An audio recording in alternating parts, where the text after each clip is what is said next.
اسباب کے تحت.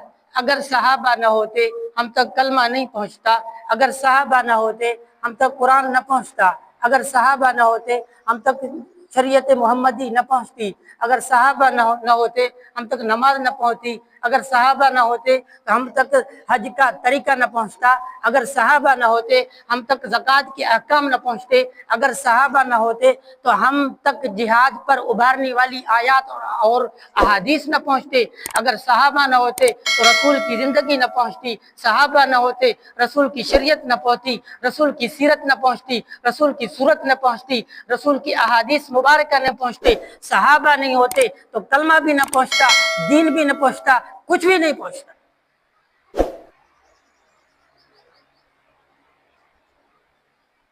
صحابہ معیار حق ہیں.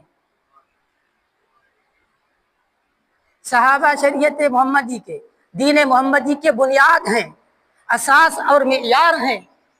جیسے میں نے پہلے عرض کیا نا، بنیاد ہی ہل جائے تو اس پر کھڑی آسمانوں سے باتیں کرتی بلڈنگ زمین بوس ہو جائے گی، کچھ بھی نہیں بچے گا. اس لیے کیا کہا؟ فَإِنْ آمَنُوا بِمِثْلِ مَا آمَنْتُمْ بِهِ فَقَدِ اهْتَدَوْا. تم بھی اسی طرح ایمان لاؤ جس طرح صحابہ کرام رضوان اللہ علیہم اجمعین ایمان لائے تھے، جس طرح محمد الرسول اللہ صلی اللہ علیہ وسلم کے صحابہ ایمان لائے تھے، پھر کامیابی ملے گی، ورنہ نہیں. عزیزان ایمان، قرآن کریم میں رسالت